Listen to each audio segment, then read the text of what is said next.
So today we're going to go over a couple of pros and cons of schooling and going straight into the industry. Again, I didn't start with schooling. I have some knowledge on it, but I'm going to try to be as unbiased as possible. All right, so let's start off with one of the pros of going to school, and that's going to be that you have a structured learning plan. Everything's going to be laid out for you. You can see a curriculum and go from there. Now, remember guys, you can have all the knowledge in the world, but if your school doesn't allow you to maybe internship at a restaurant or stage at a restaurant or take you abroad to see other things, I would say to try and choose a school that lets you do those two things.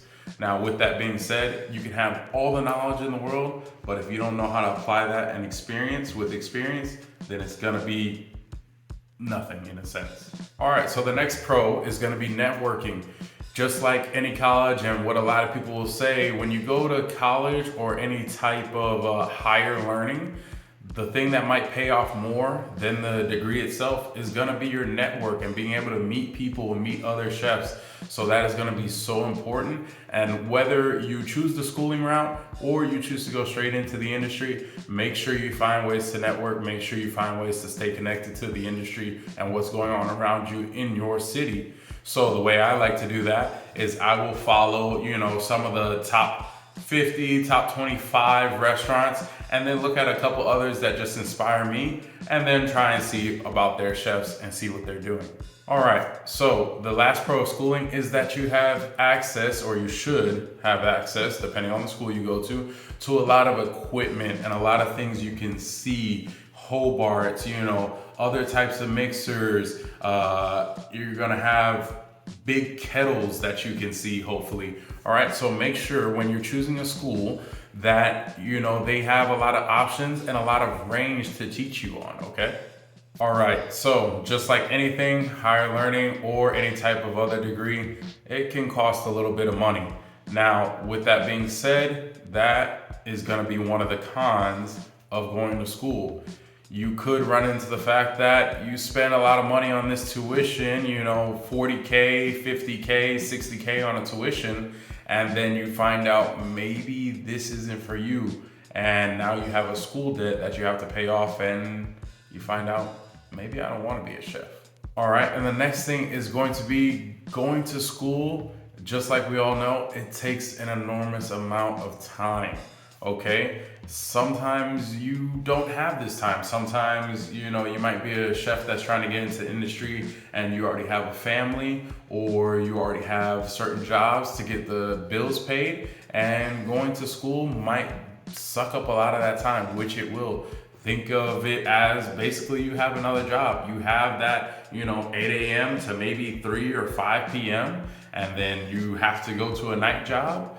And then after that, you still have to be making sure you're practicing the stuff that you learn in school, on your own time. Or hopefully if there's enough time in school, you can do it there. But most of the time you're gonna be practicing at home, which either route you pick, you should be doing that anyways. All right, the last thing with starting out with school that might not give you the best leg up in the culinary world is the fact that I've seen a lot of culinary students come into the restaurant. They think they know a lot, and they probably do. They usually do. Their base knowledge is great, but applying it in the real world experience is a lot different. The pace is a lot faster. Okay, so just remember that going in, and it's okay if you choose the schooling route and you're starting off in your first restaurant, and maybe this might be you.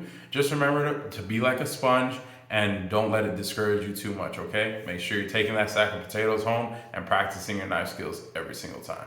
Now, going from that last con of starting in the schooling is the fact that when you start in a restaurant, you're gonna be able to see that pace, see what it takes to do that Friday night rush and things like that. And at the very least, in the next 3, I would say, to 6 months, if you have a good kitchen and somebody good training you, then I would say in that time frame, you'll probably be faster and more efficient, at least with your knife skills, than most coming out of school. Now, with that experience, you're getting paid to learn, which comes to my second pro of starting in the industry. You're getting paid to learn. Who doesn't want to do that? Who doesn't, whether the income is small or big, it's best to get paid for the time that you take, okay?